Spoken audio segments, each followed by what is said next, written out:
In this episode of Wild Ryxia, we shall be taking a look at the colossal Brontohorsus. A typical Brontohorsus can reach lengths of more than 40 feet, with most of that length being in its neck and lizard-like tail.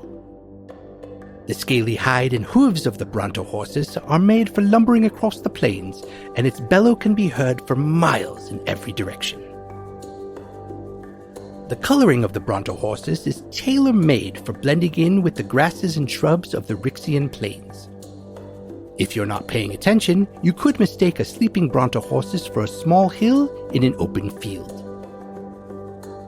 Many attempts have been made over the years to domesticate these creatures. However, none have been successful. The closest has been the Brontohorsus's smaller cousin, the Bronchosaurus. Because so much space is required for even the smallest of these creatures, the Bronchosaurus is now mostly found in the service of those who live outside the safety of the walls of a city. Until next time, may the day greet you with the potential of a runic sunrise and fill you with the wonder of a runic sunset.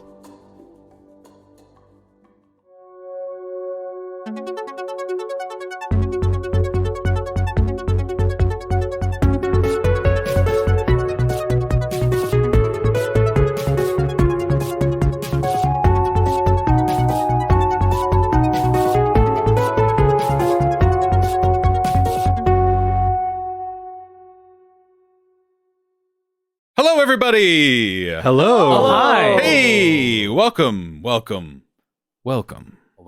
to Reckless Attack. It's a reckless attack. What is Reckless Attack? Well, I'm so glad you asked. First, it's a lifestyle. But mostly, it's a 5th edition Dungeons & Dragons actual play podcast. 5th edition Dungeons & Dragons actual play podcast. What is That- happening? that- I mean, for 5 of us, it is a lifestyle, actually. That's, well, okay, that's fair. And maybe some of the fans. Subscribe on Patreon, etc., etc., etc. And also, those whispers really translated better than I thought they were going to in 5th edition Dungeons & Dragons actual play podcast. Okay. We're also an ASMR podcast, but that's for our special feed. Right now, we are here to play Dungeons & Dragons. I, as always, am your supreme overlord, Nathan, looking over my subjects around the table, a.k.a. my beautiful, powerful I have players. noticed that your chair every episode keeps getting a little bit higher and a little bit higher and a little bit higher. I wasn't sure if using company funds to buy a mechanical seat jack was going to be worthwhile. And now that you've noticed, it's definitely worthwhile. To my left is... It's me. I was not prepared. I know. I didn't even want to make eye contact. I'm like, I'm going to get her. I'm like, This time I'll get her. at that, and I was drinking, and I'm like, I hope he didn't mean me because this is going to be a spit take. I'm so used to going to the right. I know. When I was even looking at Steve, being like, I'm projecting my energy towards Steve. Ha ha! That was a no look pass. Was what Yeah, that was. and I did not catch it. But I'm Sophie. I play Valeska Carter, the human asterisk cleric of the Arcana domain. And there is so much Val needs to know about her current situation and things she's just seen, and is really disappointed that the person who has access to all the answers really hates mortals and really just speaks in vague terms, and it's really, really harsh in Val's knowledge vibe. Yeah, there. doesn't much care for the mortals. But to my left, Hi, everyone. I'm Jonathan, and I play Checkers, the Grung Druid, and his trusty frog pals, Mango and Junior. And... oh boy, Checkers... Checkers is at a loss for words. Yeah. Wow. He's just had a really eventful day, Yeah. Hanging out with everyone, running around in the fields, doing cool obstacle courses that weren't intended to be obstacle courses. You know how it is. But his day has been capped off by the events of this evening's ritual, and it's really kind of thrown him for a loop. So to maybe kind of help him out a little bit, I'm going to pass it over to the person on my left. Hi, everyone. I'm David, and I play Kashgrin Brightmane, the Dwarven Warlock. And I actually have no idea how Kashgrin would help Checkers at all in this situation. I'm trying to decide if he would just, have his jaw on the floor at seeing the sights that he's seen today, or if he would be like, everything magical is just, one weird tier of way over my head, so like it's all Just fine. throw it all in the magic bin, Yeah. and Right. somebody else will figure it out later. Yeah. It's If above my pay grade. yeah, right. if the This is Citadel not my didn't give it to problem. me, I'm not sure. Not for me.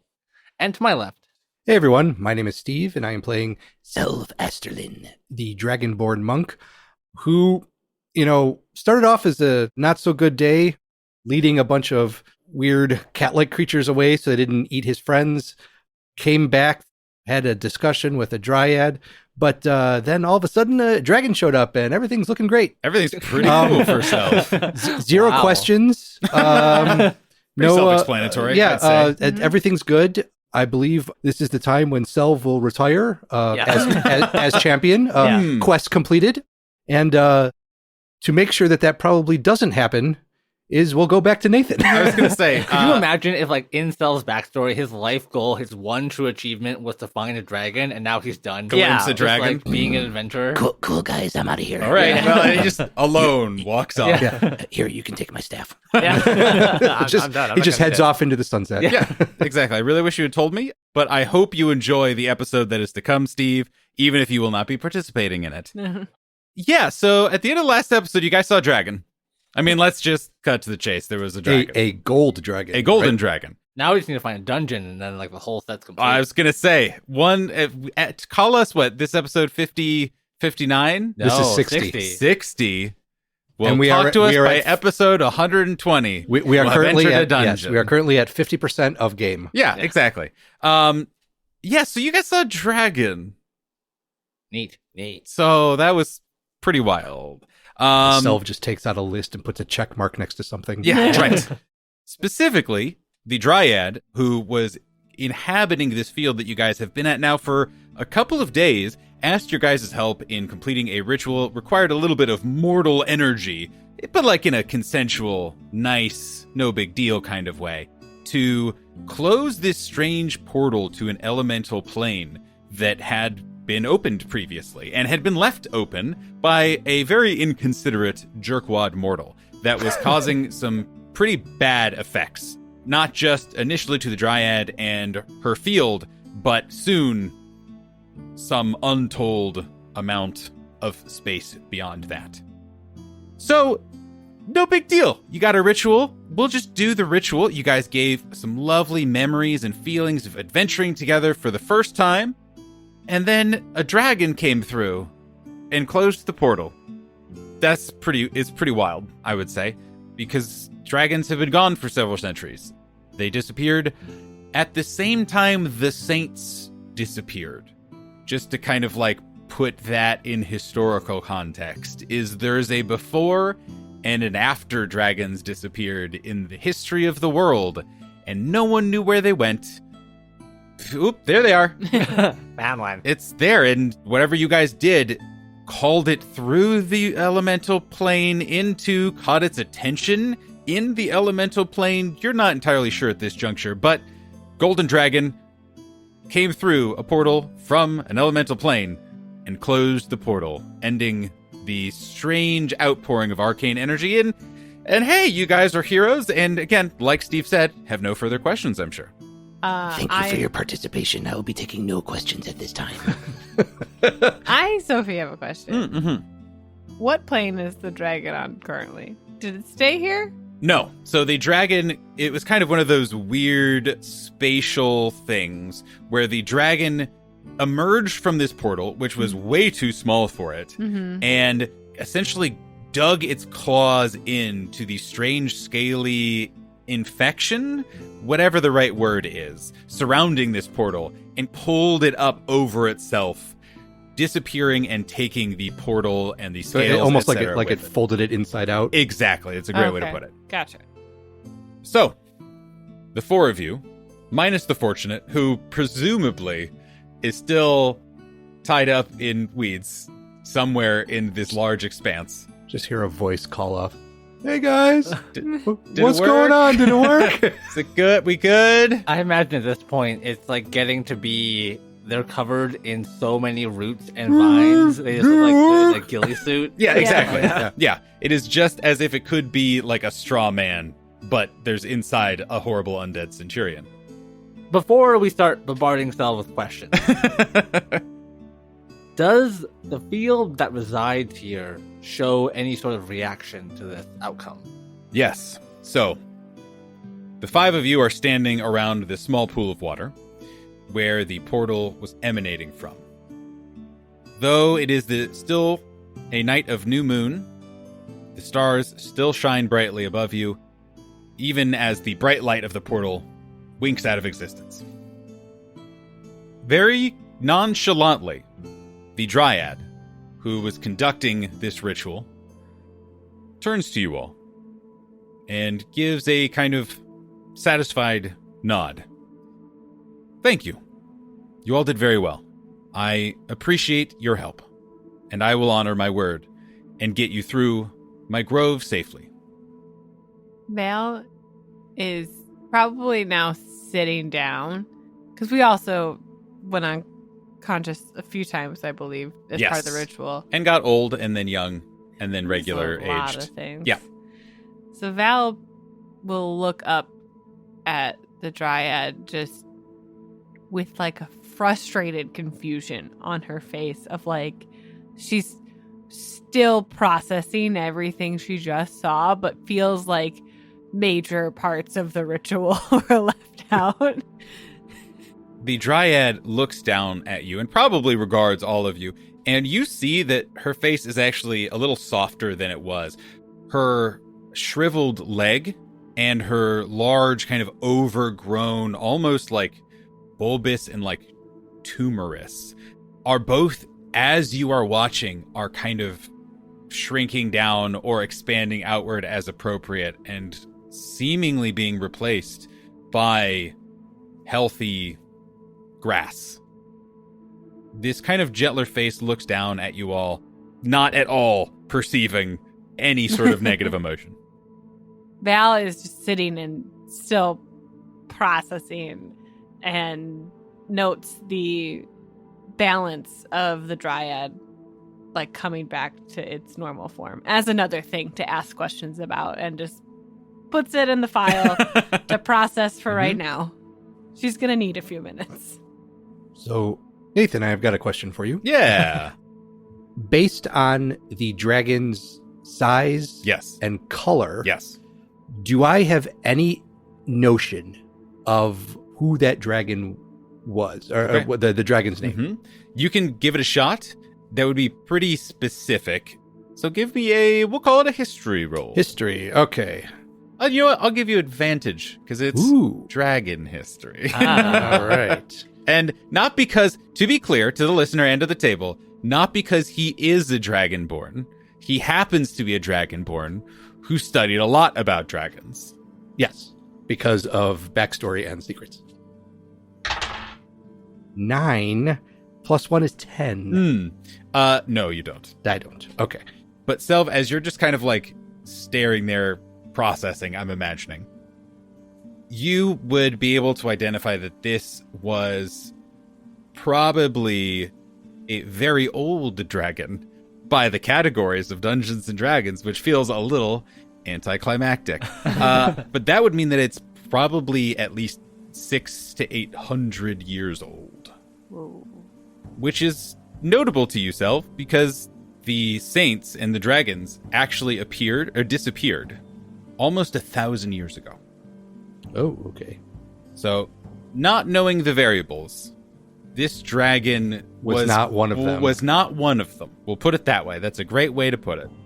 And just for context, in Ryxia, do the same general guidelines apply to metallic dragons versus chromatic dragons? Like metallic tends to be good, chromatic tends to be evil. Generally speaking, they are one of the few creatures that generally have different colors based on their personalities. And it is actually not prescriptive like in D&D, where D&D is like, yes, red dragons, they're always this, right? They're always one uniform personality, whatever. So it is like they change their appearance to match their personality as opposed to their personality determining what type of dragon they are. Precisely. Okay. So they're it's like dragon babies are essentially neutral, weird little creatures that are not aligned. Sorry. I just got like My mind still slivered myself. I just imagined like a naked mole rat baby. Yeah, so did I as soon as I said It's it. some too. kind of like off-white tan kind of. The scales don't come in for Yeah. until they. like a Yeah. baby mole rat. Yeah, I was hairless imagining like cat dragon. like one of those transparent fish where you can just see right Oh, through. yeah. I actually prefer that. Yeah, That's that is way better. better. That's weirdly better. I was gonna go with like a little like kangaroo fetus, like Ooh. inside like the pouch. That's of a so much kangaroo. Like those little tiny little Boy, naked things. look. Concha. Although- I have not decided that dragons are marsupials in this world, but I am weirdly deeply invested now in a giant dragon with a pouch with a tiny baby Yes, dragon in it, and great. that's pretty interesting. Canon. And is that's new reckless tech, intellectual property. Dibs. We've invented the dragaroo, Yeah, exactly. and also we've also invented a new phrase for those people from Ryxia. I just mind slivered myself. Yeah. So to answer your question, yes-ish. And in terms of both, mostly for simplicity, if anyone at home is Googling the personalities of the different chromatic and metallic dragons, the chromatic ones are the reds and greens and whites, the kind of just the color ones, the ones that are a color. And those are usually evil aligned. And the metallic ones are the gold, the bronze, the what have yous. And those are usually good aligned. And there's a wide spectrum of where they live, their behaviors, their preferences. In Ryxia is much the same, except it is responsive more to their interests and to their personalities and to kind of their worldviews, as opposed to being kind of like programmed from birth in a way that kind of makes sense on Ryxia, where it is a lot about emotions and intent and whatnot. What, David? David? I just had this vision of this like cool two-toned blue and orange like synthwave dragon with like sweet specks. Oh, see, I was picturing like an angsty teenage dragon of like, what if I don't want to be a red dragon? Yeah. I want to form my own path. Yeah, exactly. But yes, What have we done? that doesn't necessarily hold over for Dragonborns. Dragonborns are pretty much just whatever color they happen to be. But dragons being kind of a more elemental creature, that is the case. So that was probably a relatively generous, air quotes, good aligned dragon, as much as that exists on Ryxia, which is not really. I'm imagining how Checkers is responding to all of this, because really his only exposure to dragons has been the giant dragon skull in Yeah. Agmar, and also like bedtime stories. Yeah. So he's just like laying on the ground, looking around, going, "Wow, Salve, Gas, Val, did you see that? Like a whole bunch of arms came out and grabbed up the portal and just closed it up, and it just did this whole like." I love the Checkers reenactment of this. I so want this and want to be there for it. Because it's both completely accurate, Yes. and totally inaccurate. It captures the spirit, I would say, of what Yes. happened, as opposed to the literal As opposed to the facts. facts. Yes. And I think like Checkers quickly becomes incoherent. Just like, and then it went. Oh my god. And then I also imagine him like taking Mango's Yes, like I was legs gonna say and the like same. and like have pretending Mango was the dragon and just be like Mango and Junior suddenly involved. Yes. Correct. Casquin turns to Salve, just utterly stony faced, and just is like, Isn't that his face always? Salve, I'm a simple man. I like granola. I get my 8 hours of sleep, and I have no idea what the hell just happened. So please, for the sake of my rapidly crumbling mental sanity, please tell me what just happened. well, so, yeah. And Checkers is still on the ground. So Self just kind of gestures at Checkers doing this whole reenactment. and so far his reenactment is probably 3 times as long as the actual event itself. Right, 100%. But he's got to do it in slow-mo. Right. Yeah. He's at the point where he's got Mango by the face and he's like just smushing his face and I was like really old just looking at myself and it was like And then Val's just like sitting there, brow furrowed, just processing. And the Dryad actually steps up and says, I'm sorry, the ritual was to call an ally from the other plane just to help close it. Val's hand shoots up in the air. Sorry, Starts what waving. is she doing? I believe she has a question she would like to ask you. It is a strange tradition among mortals. I really hope our mics are good enough that they can pick up Sophie flinging herself like a Muppet around on her chair, just reenacting the very intense hand waving that was going on. The Dryad turns to Val and just very quizzically is like, yes? How do you know a dragon? And how are you on good enough terms with them for them to be an ally? I don't know the dragon. I believe it might have just summoned a general ally, because whoever the dragon was did say, I have answered the call. So I am nature. I am elemental.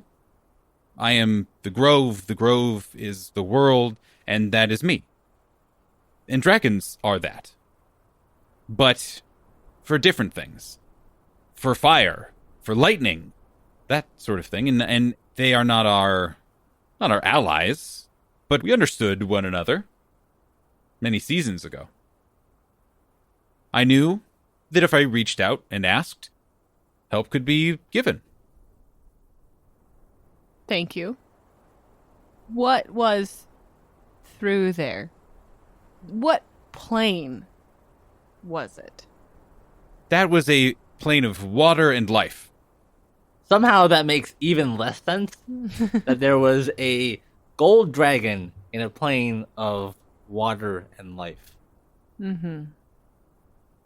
I don't understand what you're not understanding. That's simply where they reside. We thought all of the dragons were gone forever and have been for a millennia? Maybe not gone, maybe left, maybe not died, just went somewhere else. Does time flow differently on other planes in relation to us? I don't know. It depends on the plane. The portal was open, and so we aged, but then we went young, and so maybe there was some kind of weird time thing. That was... But then that could be explained by the life portion of the plane. That's, no, that was correct. That was all just a byproduct of the energy coming from the plane. It was the same thing affecting me, affecting all of this. It was just uncontained energy. It had to go somewhere.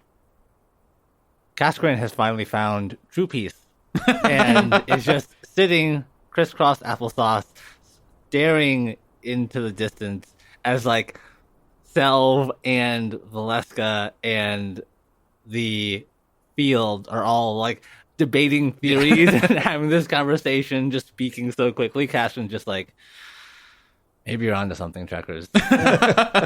Mango's just like grabbing a big handful of mud, kind of like the arms were grabbing the scales and just like flinging it up into the air.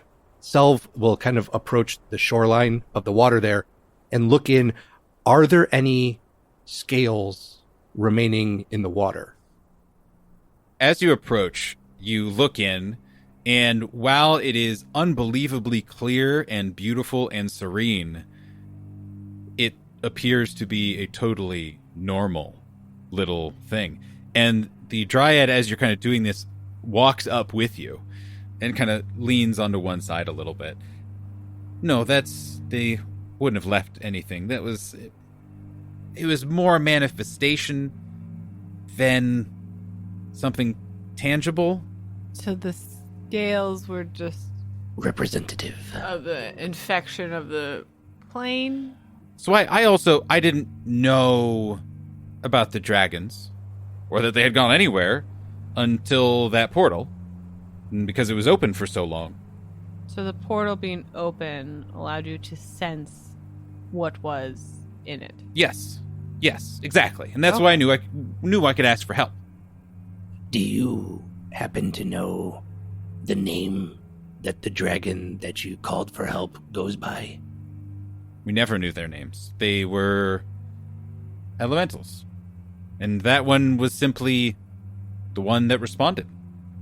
And correct me if I'm wrong, but that dragon spoke in High Draconic. Indeed, yes. So it's kind of the older, fancier version of the Draconic that you speak. Okay. And the Draconic that I speak... That you and Val speaks? Yeah. Okay, that's what I thought. Wow. So the Draconic that we speak, was that around when the dragons left? Yes. It's a little bit complicated relationally, and we can get into it, but the short answer is yes. That it was kind of, especially for dragons and dragonborns who went off into the world and became more ingrained with other mortals, that was kind of their evolution, or de-evolution, as the dragons would say, of High Draconic. Okay. The creature that opened the portal used mortal magic? Yes and no. They spoke the old words. The words of power, which are as old as the world itself.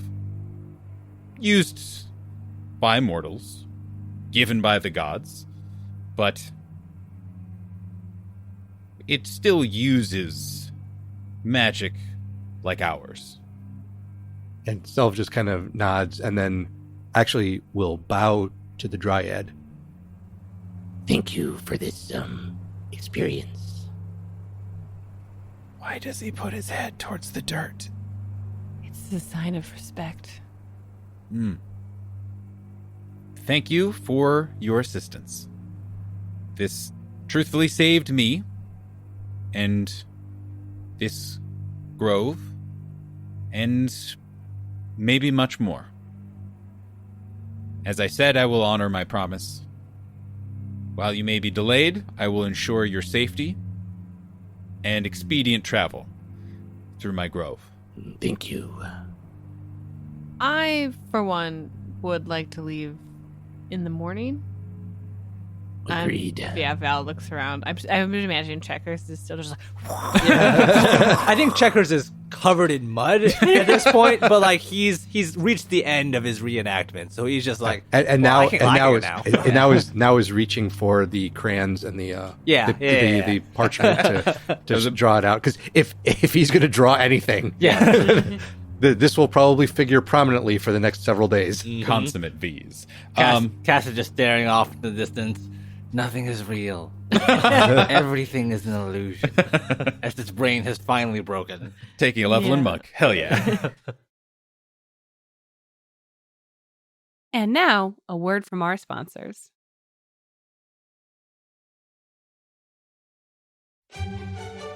This episode is sponsored by Azavar's Ancestral Almanac. Are you starting a new campaign and looking for more options during character creation? Azavar's Ancestral Almanac is a new supplement for D&D 5e that brings to life 9 new playable ancestries. Packed to the brim with captivating lore and gorgeous artwork, Azavar's has a little something for every player. Why settle for the ordinary? From sentient stone golems to gem-infused humanoids touched by the gods to adorable mole creatures, Azavar's Ancestral Almanac takes your character creation to the next level. Make your next adventure one to remember with Azavar's Ancestral Almanac. Available now on dmsguild.com.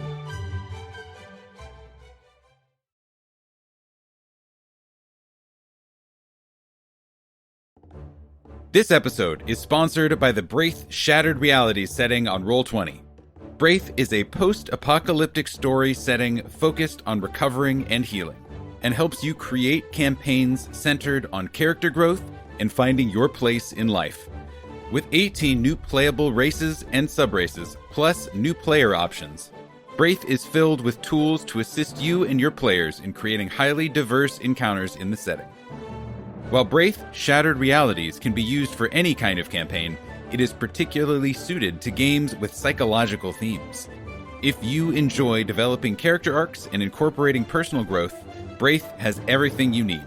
In this setting, you don't just fight against things, but for a better future, for yourself, and for the world you live in. Check out Braith Shattered Realities at the marketplace of Roll20.com.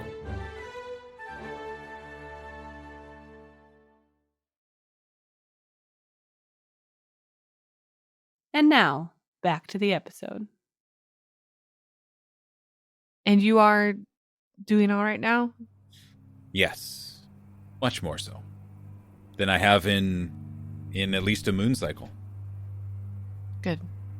Which you guys would take as notable, because previously she did not have a good answer for how long ago this had happened. And now it's more like it's been a month Yeah. that this has been out and happening. May we, camp here for the night, or would you prefer us elsewhere? If another mortal were to have asked, I would have rebuked them. But, and the Dryad bows to you in kind of a very one-to-one of what Selv did, and stands back up. For you, you may have the evening. And the reeds and grass part, and you see kind of gracefully ejected is the Fortunate. No longer covered in grass and reeds. The Fortunate kind of like still holding their spear, like looks around, trying to like read how you guys are doing. Val waves in a very tired and like stops waving to rub her temple. Like, hi. Oh, so we're... Oh, hey, We hey guys. We are okay. Yeah, Val will just do like a very slow and tired double thumbs up. We have been allowed to stay here for the evening. The Fortunate looks at the Dryad and says, all of us? And the Dryad just grumpily nods. So Selv will turn to Val. I do not wish to, explode your mind further. But, that dragon was too young to have been here before the Saints and the Dragons left. Val just puts up a finger like, stop. What? Which was What? partly Nope, me nope, asking nope, about the... nope, no, Just Nope, imagining nope. just a very sleepy Val just like putting her finger on his like scaly lip. part of his nose is just like, oh, Yeah, right. oh. Just Val, I just put it. Wait.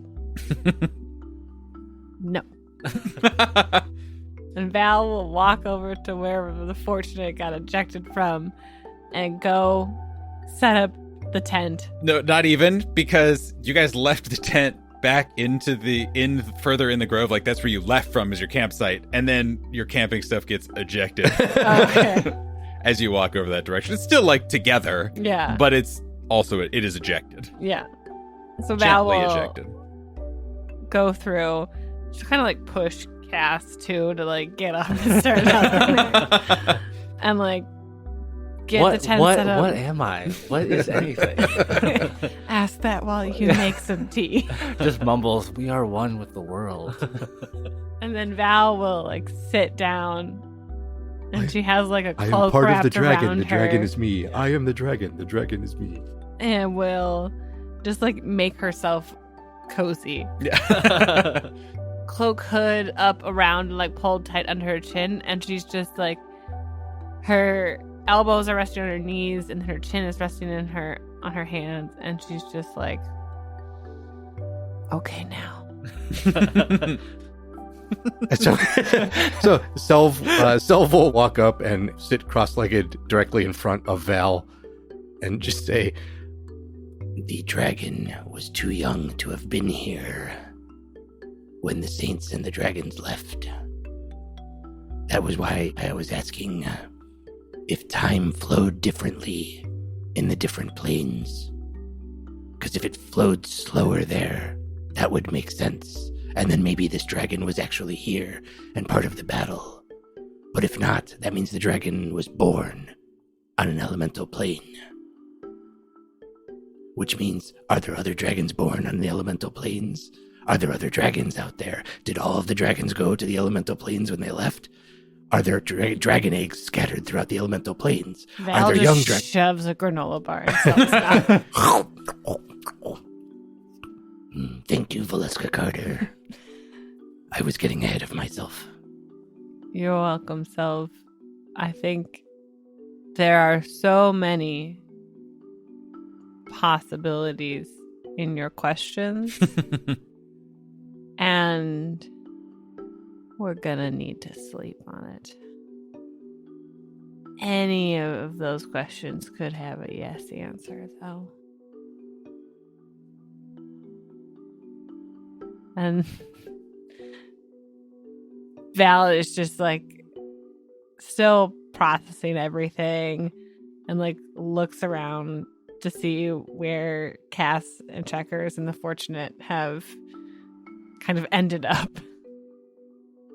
So I imagine Casprin at this point has set up everything in the tent and is now kind of resting by the water with his like feet in the lake, and he's just like staring off into the distance as the sun has set and the stars have come up overhead. And Checkers is next to him. And Casprin asks, did you ever think that when we left Lotros, we would find a world out here that was so big? There's, even in just a few short days, we've seen magical things, unexplainable things that I would have never even dreamed of in all of my years as a soldier, in all of my years inside and outside the walls protecting people. I've seen so much, and I don't know, I can't tell if all those years I spent safe and ignorant were a waste. Well, Cass, did you have fun at least? I mean, parts of it were fun, I guess. I was in the Guard for almost 50 years. I reported to my commanding officers. I did what I was told. And I guess for a long time, that was enough. It was, it was comfortable. 50 years? I can't imagine doing anything for even a single year, much less 50. Well, I mean, Checkers, I learned a lot in that time. I made friends in the Guard for life. I found the scriptures. I never did find love, but, I guess it was a full life. Thinking back on it, I don't know that I don't know that I have regrets. It was a lot of the same thing. But maybe it wasn't really a waste. Maybe it was just how I wanted to spend my time. And now that we're out here in this big, crazy world, I can spend my time a different way. I mean, out here, anything can happen. I think I always knew that the world was big.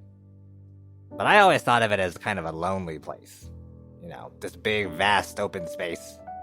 No one but yourself. I don't think it's that lonely anymore. But I don't think that you wasted your time. You're here now, right? And we're having the most fun we can. Look at this. Yeah. I guess you're right. It doesn't really feel that lonely. And he looks around towards everyone else, and Valeska huddle next to Selv and the Fortunate, kind of, I imagine, like, stoically watching over us all.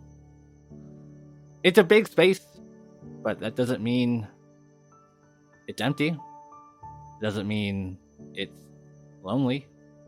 It just means that there's a lot more out there for us to see. And Checkers continues his scribbling and drawing.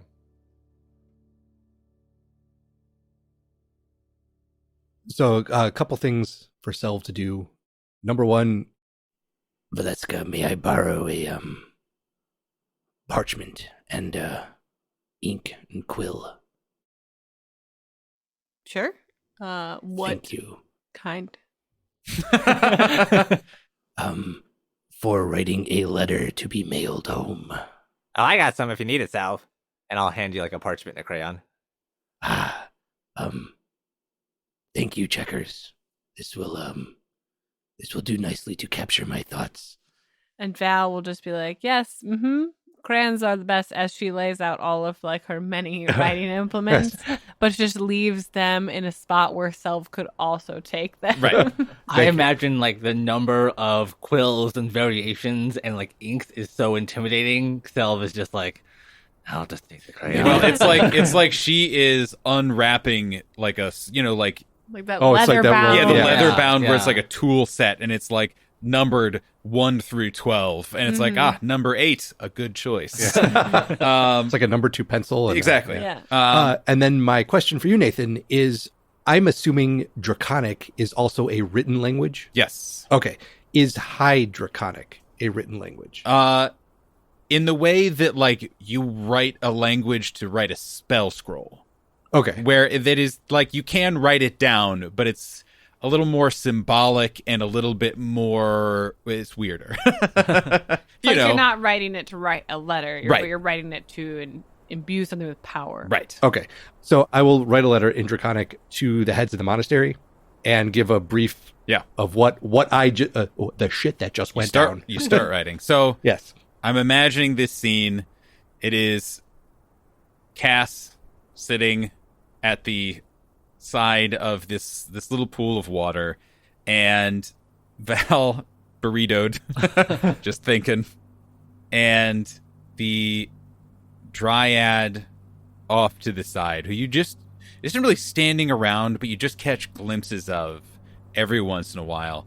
Selv starting to write with crayon, and Checkers doing Checkers things. As the scene kind of comes down a little bit, the lateness of the night starts to hit you.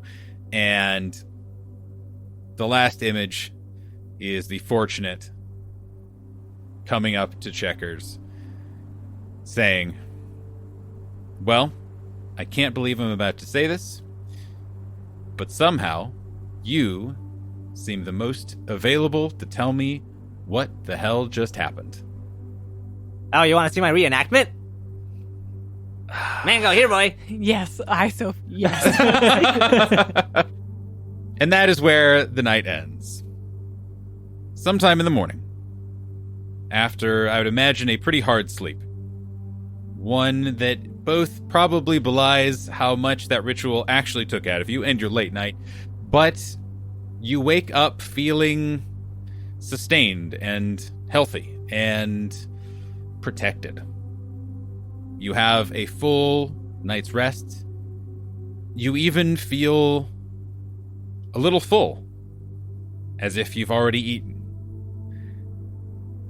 As you all kind of roll out of your sleeping bags, cots, blankets, mud forts, the Dryad appears kind of over the shoulder of the Fortunate, who has been standing guard all night, and turns to you all and says, are you ready?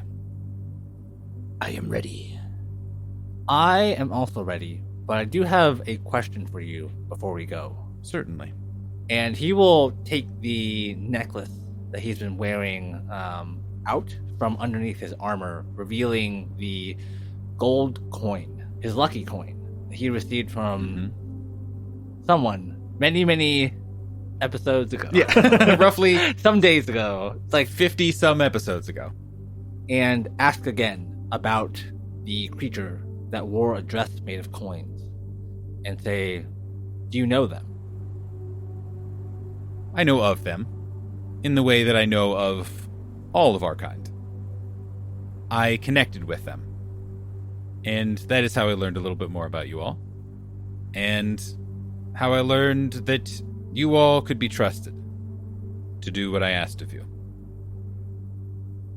She helped me, and she seemed to know something about the Eternal Citadel. She seemed to know my patron.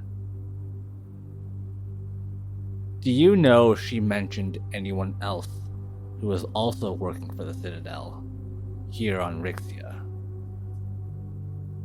From what I understand, she simply saw a mark upon you and knew that the ones who had given you that mark would be interested in helping with her problem, with her interlopers.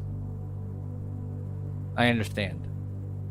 And he'll tuck the coin back under his gambeson. If you talk to her again, let her know that I'm asking about her. There are big changes coming in the world, and we may need all the help that we can get. So if there are more that have this mark, I would like to talk to them. Know that you four have helped two of our kind now. That is not unnoticed. So, packed, ready to go. You stand around for a moment. The dryad kind of in front of you in this little clearing. And wordlessly, the dryad offers another bow to the five of you. I will return it. Val will also return it. Big thumbs up from Checkers. Double thumbs up from Cass. And once again, the grass underneath you begins moving and starts to push you through this tall grass and these tall reeds, making that kind of mournful howling sound, a sound that you have grown accustomed to in your days here. And things begin kind of whipping past you a little bit, and every once in a while, you still see the dryad, just a head poke out here and there. Val would not want to get too far before making a decision about planting another grove, and will ask everyone what their thoughts are and restate that she is very much pro doing this, to be in the favor of a dryad, to learn more about dryads. This seems like a once in a lifetime magical opportunity for Val, and we'll need to make a decision before we leave the fields. And Castrin, as we're like kind of getting shuffled through the grove a little bit, says, twice now they have helped us. And so I think it's only fair that we can do something for them in return. Like you said, an opportunity to study and learn more about them, an opportunity to gain more allies in the days to come. You know, I think I read something about a grove in Gabriella's journal. Really? Yeah, I think she said she wanted to do something with one, learn something about one. I don't know. I didn't read it that closely. But I think it'd be cool if we did something like that. Maybe it's a way for us to help the old guilders out, you know? Wherever they are. Maybe there's a place in her notebook that she thought would be a good spot for a grove. Oh, yeah, maybe. I agree that we should help to plant a new grove somewhere outside of Agmar. I don't know where, but We can figure that part out. I agree that we should. Val will call out in Sylvan. You don't get a response, but you kind of get the innate sense that you were heard. As the Dryad said, this was not it's not an automatic transportation to the other side. You still are going through several days worth of field. As she said, it does not end quickly. But you are still making up for a lot of the time that you lost. But, Steve, what is an interesting thing that you guys see in this Dryad's Grove as you guys are kind of whipping through, knowing, of course, you are protected, knowing, of course, that this is her terrain and she is the master of it? As we're moving along, there is a small section of this wild grass that is a little bit taller than the grass surrounding it, and it is also tinged in red. Basically, as the wind is kind of whipping through the grass and it kind of moves in different directions, when it hits us going in a certain direction, you actually see that I guess I'll call them stalks of this tall grass. When the wind hits it a certain way, the stalks have almost looks like scaled leaves, so they kind of flare up a little bit. Cool. When the wind goes the opposite direction of the way these scales are. Yeah, they kind of puffs up. And while we're going past, and this might be on purpose, like the Dryad kind of messing with us a little bit, we don't go into that little copse of weird grass, but we go near enough to it to see that there are several skeletons of small animals below this grass. And Selv will try to slow down to avoid it, even though we're heading kind of directly at it. And then the Dryad kind of moves us off to the side of it. And then Selv just kind of goes, Oh boy. That was razor grass. I don't like the sound of that. When the wind hits it a certain way, it's carnivorous. And it slices anything that tries to go through it. And that's why the reddish hue on top of the grass. Is it only carnivorous when the wind blows? I know. No, it is carnivorous, but not Dangerous. It doesn't like actively hunt. Yeah. It's whatever gets caught in it when the wind blows that certain direction to flare the scales on the stalk up to be able to cut things. I love that it has a symbiotic relationship with the wind. Yeah. So, for the better part of this day, you guys are kind of going through, and you don't have to you kind of quickly realize you don't even have to really stand. You can be seated. You could lay down. You could surf if you wanted. Which, insert We find this out through Trek. Yeah, right. Yeah, guys, look, you can surf. And it doesn't seem to affect your pace whatsoever. After a bit of travel, you are gracefully ejected on the other side of this expanse.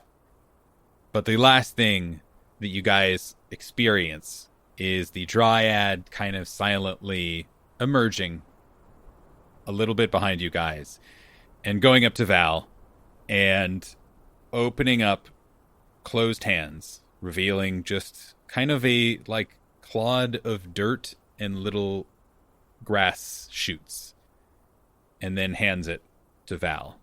You get the impression that you don't really need to worry about handling with care, so to speak. You can probably just chuck that in a pocket and it'll be fine, in that it is weird magical grass. Val gently and very carefully puts it in a pouch. Are we going to A have safe place. a grove made entirely of razor grass? Is that what this is? Well, we'll find out. I'll have you make some rolls. Okay. In 2 centuries, there's an area of Agmar nobody goes to. Yeah. Yes. It's called Agmar. Yeah. You guys eventually settle down for the night, are able to take another rest. You're able to go another full day of travel after that, with no interruptions. Finally, on the next morning, you realize you are probably only a few days away from Deepwood. As you've been going a few more hours again on kind of your road, you spot a few things. First, in the sky overhead, you see, and this was something that you had seen previously, a large shadow fly across the sun. And unlike last time, this maybe seems to linger a little longer than the last one. But more pressingly, as you go over a hill,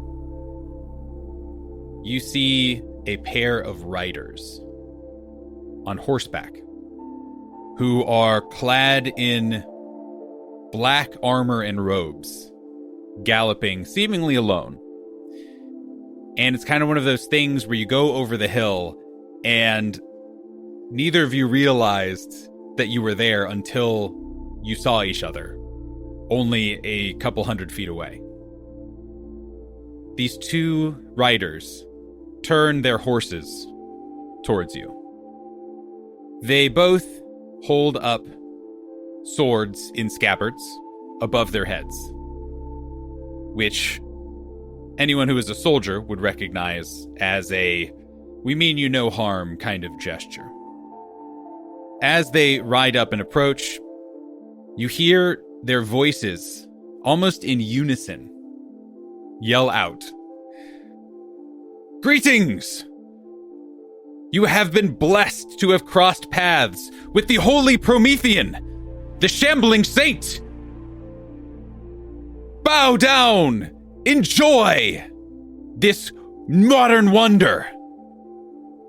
And this means nothing to you all, until you see, from over another hill, more robed figures who all are holding ropes of some kind that go upwards and upwards, attached to what appears to be a collar of a giant, shambling, skeletal, undead creature. And that's where we'll pick up next week, everybody. Yay! Oh, good. At least it's not a cliffhanger this time. Oh man, I know exactly what's gonna happen. See you next week, everyone.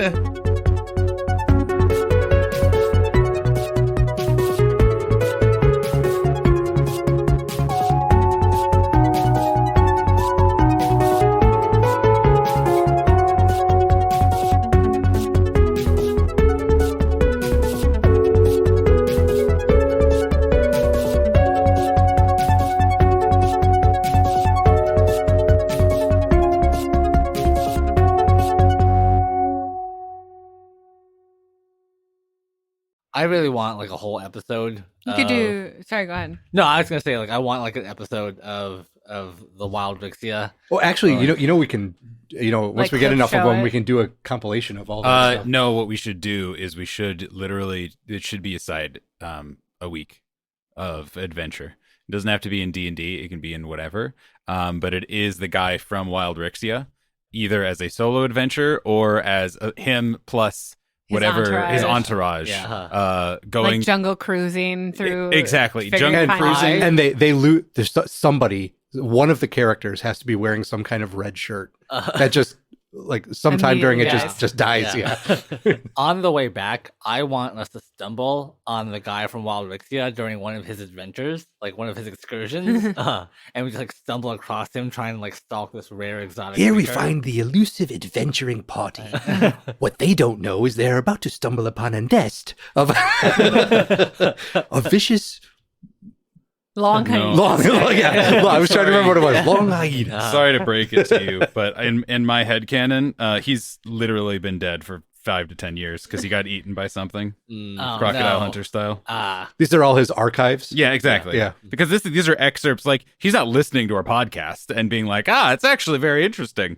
Nope. Oh He got my eaten God, that would years be ago. that would That be would be so hilarious. good.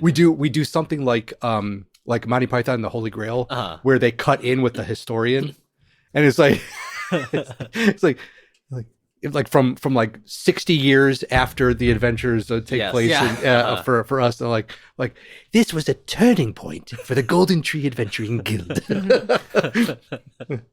I need that. That would be good. I would like that.